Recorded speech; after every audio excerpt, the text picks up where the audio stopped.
Didik TV KPM. Kalau diberi pilihan cikgu, saya rasa macam nak duduk dekat tempat yang bersalji cikgu. Sejuk je saja, tak payah pasal aircon. Itu jika dia beri pilihan. Tapi jika ditanya kepada orang yang duduk di iklim sejuk, dia akan hendak pergi ke tempat yang beriklim panas. Itulah sifat manusia kan. Kita tak pernah puas dengan apa yang kita dapat. Kita sering kena bertukar-tukar suasana supaya hidup kita ni ceria. Baik. Ya. Boleh kita mulakan cikgu? Kita mulakan untuk yang kali ini kita lebih serius lagi. Tadi santai-santai, lebih mungkin menguji sedikit murid-murid di rumah dan murid-murid yang ada di studio bersama kita pada hari ini, Aiman. Ya. Kita pergi kepada unsur cuaca dan iklim. Kita kena faham dululah bagaimana yang dikatakan unsur cuaca dan iklim. Ini adalah salah satu unsur cuaca adalah hujan.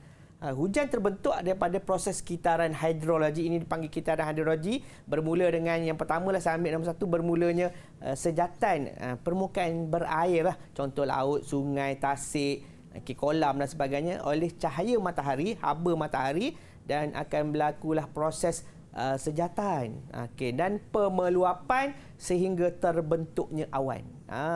Jadi awan ni disebabkan oleh air yang dipanaskan oleh cahaya matahari ataupun haba matahari, dan bentuk awan dan proses pembentukan awan akan berterusan sehingga awan ini cukup untuk menurunkan hujan. Saiz dia besar. Kalau kita tengok awan tu hitam memang.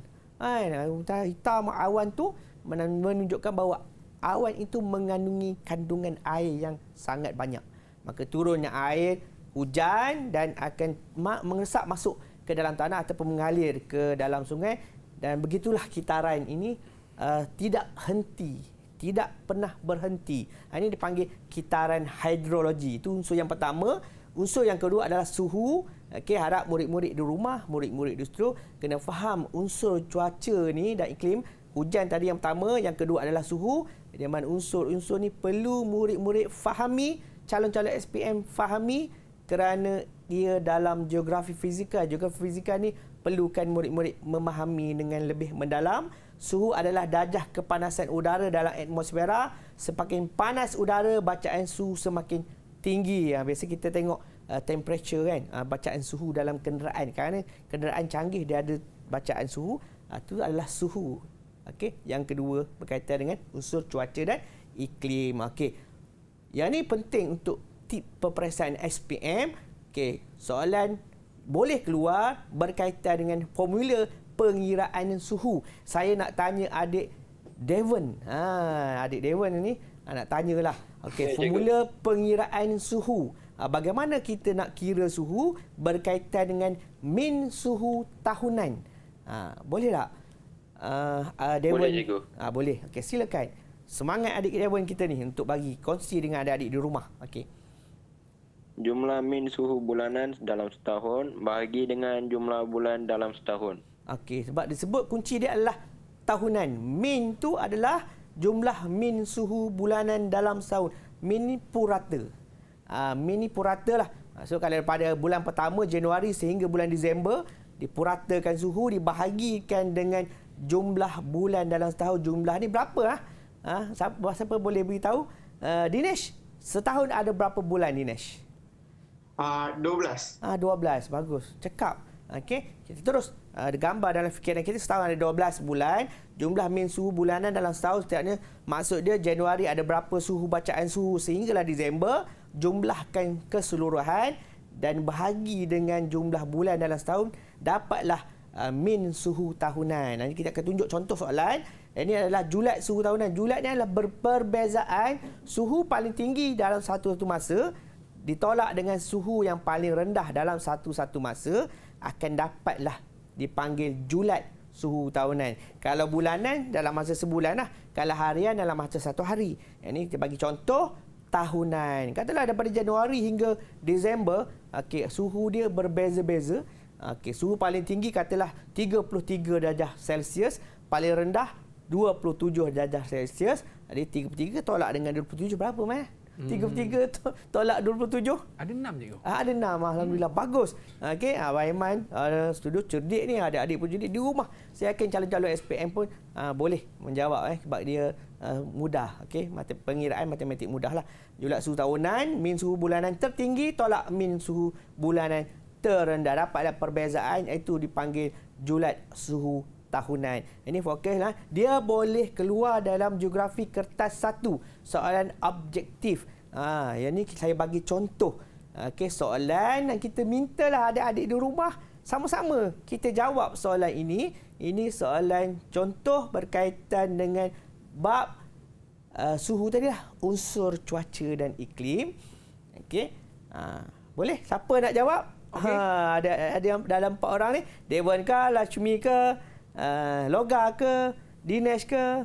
Loga nak jawab. Okey, silakan Loga. Okay. Kalau macam ni nak buat macam mana? Boleh bacakan dulu soalan? Loga boleh bacakan. Kita kena buat. Okey.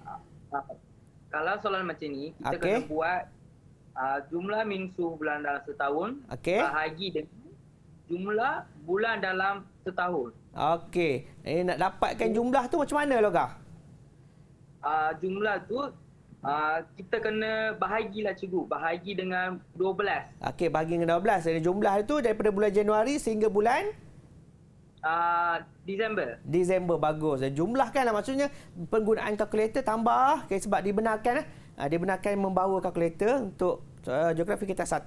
Jumlahkan Januari sehinggalah Disember. Okey, dibahagi dengan 12. Berapa, Loga? Jawapan yang Loga dapat.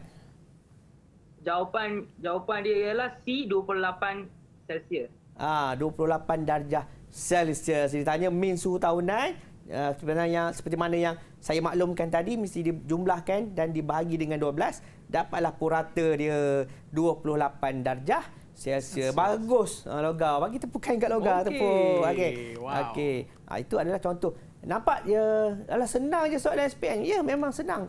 Tetapi kalau kita tak faham konsep, kita akan rasa dia susah. Okey. Saya teruskan lagi. Ini contoh dia. Jadual di bawah menunjukkan suhu bulanan bagi stesen P. Sambung. Kita nak suruh adik kita sambung. Salah seorang, ada 4 orang calon SPM yang bersama kita pada hari ini. Tadi Loga dah bagi jawapan. Dah tunjukkan cara bagaimana nak menjawab soalan tersebut. Jadi kita tengok yang soalan yang kedua ni. Okey, siapa yang nak? Okey. Siapa pula nak cuba? Siapa nak cuba? Okey. Dinesh nak cuba? Dashmi nak cuba? Devon nak cuba? Dinesh nak cuba. Boleh? Okey. Saya Devon. Devon kat tangan. Dinesh? Okay. Tak apa, salah seorang. Boleh, tak ada masalah. Ya, cikgu. Okey, teruskan Dinesh. Macam mana kalau soalan macam ni nak buat macam mana? Kalau soalan macam ni, min suhu bulanan tertinggi tolak dengan min suhu bulanan terendah. Okey, yang paling tinggi berapa? 33. 33. Tolak yang paling rendah? 22. 22. Dapat berapa? Jawapan dia A, 11 Celsius. Jawapan dia ditanya julat suhu tahunan. Julat maksudnya perbezaan suhu yang paling tinggi dengan suhu yang paling rendah. Tolaklah tadi adik Dinesh ada beritahu 33 tolak dengan 22. Okey, pada bulan Julai 33, Disember 22 tolaklah dapat 11. Senang je soalan SPM ni sebenarnya. Yang penting tahu cara cikgu Kena tahu cara, kena fahamlah konsep. Apa kata kunci dia, ditanya tentang julat lah. Kalau ditanya tentang min suhu. Ni macam bonus lah kepada adik-adik yang calon-calon SPM ni. Okey, dah orang bagi bonus, kita ambil lah. Ambil, pastikan kita dapatkan bonus itu untuk mencapai. Okey, kita punya target, sasaran kita adalah A+ untuk SPM. Yes. Mata pelajaran geografi. Okey, itu adalah contoh soalan berkaitan dengan suhu. Kita teruskan lagi, unsur cuaca dan iklim, angin. Okey, angin ialah udara yang bergerak akibat perbezaan tekanan udara antara kawasan yang berlainan.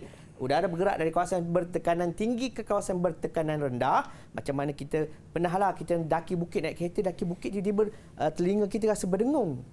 Itu menunjukkan bahawa berlakunya perbezaan tekanan angin. Okey, tekanan udara. Arah tiupan angin ditunjukkan menggunakan penunjuk arah mata angin. Ini contoh penunjuk arah biasanya diletakkan di atas bangunan.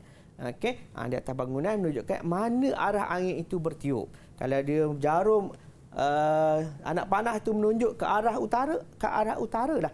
angin itu bertiup. Kalau ke arah selatan, selatanlah angin itu bertiup. Okey, yang ni penting untuk SPM. Tadi kita dah faham. Kita tengok yang SPM lah unsur cuaca dan iklim. Yang ni dipanggil mawar angin. Ni rajah ni kena ingat lah. Adik-adik calon-calon SPM yang berada di rumah, yang berada di studio bersama kita, tolong faham ini adalah rajah mawar angin. Okey, boleh keluar dalam soalan mana? Soalan kertas 1. Okey, kita tengok. Angin lazim merupakan arah tiupan angin yang paling banyak direkod. Lazim tu maksudnya biasa bertiup. Okey, bilangan petak menunjukkan bilangan hari angin bertiup. Maksud petak kan? Ada petak ni, okey, ada angin bertiup. Okey, tunjuk dekat sini. Okey, contoh utara ni ada 25, 24, 17, 10, 9, maksudnya ada 2, 4, 5 hari dalam bulan tersebut angin bertiup ke arah utara. Begitulah yang seterusnya. Okey, ini contoh bilangan hari tiupan angin paling banyak dari arah timur laut 7 hari, bilangan hari tiupan angin arah timur 4 hari, bilangan hari tiupan angin arah barat daya 1 hari. Okey, angka di dalam petak menunjukkan tarikh arah angin dicatat. Okey, angka 3 di bahagian tengah rajah menunjukkan bilangan hari udara tenang. Maksudnya pada bulan tersebut tidak ada hari tersebut tidak ada tiupan angin berlaku. Ini contoh soalan. Kita silakan adik Lechmi lah. Kita bagi adik Lechmi jawab. Rajah di bawah menunjukkan mawar angin mudah bagi bulan Ogos. Berapakah bilangan hari tenang? Berapa jawapan untuk adik Lechmi? Okey, silakan. Silakan. 3 hari, cikgu. 3 hari. Okey, kenapa 3 hari? Okey, saya terangkanlah kenapa 3 hari. Sebab dia bagi contoh dekat sini. Okey, bilangan hari tenang. Hari tenang tidak berlaku tiupan angin. Dia bagi key ataupun kunci bulan Ogos. Ogos ada 31 hari. So, jawapan dia adalah 3 hari kerana ada 29 hari. Jumlah hari yang dicatatkan dalam petak-petak yang ada nombor tu. Ada 29 hari, 28 hari. 28 hari campur 3 ada 31 hari untuk bulan Ogos. Ini kena faham ah. Murid-murid saya beritahu awal-awal. Okey, rajah ini perlu tapi saya tak kata ia akan keluar, tapi kena bersedia untuk ni unsur cuaca dan iklim yang lain, hal laju angin, kelembapan udara, tekanan udara, litupan awan dan pancaran matahari. Okey, tadi kita lupa nak bagi tepukan pada adik Lechmi. Tahniah kerana dapat menjawab. Baiklah cikgu, banyak lagi yang akan kita bicarakan pada hari ini dan banyak lagi tips yang akan cikgu kongsikan pada hari ini. Murid-murid jangan pergi mana-mana. Kembali selepas ini. Didik TV KPM.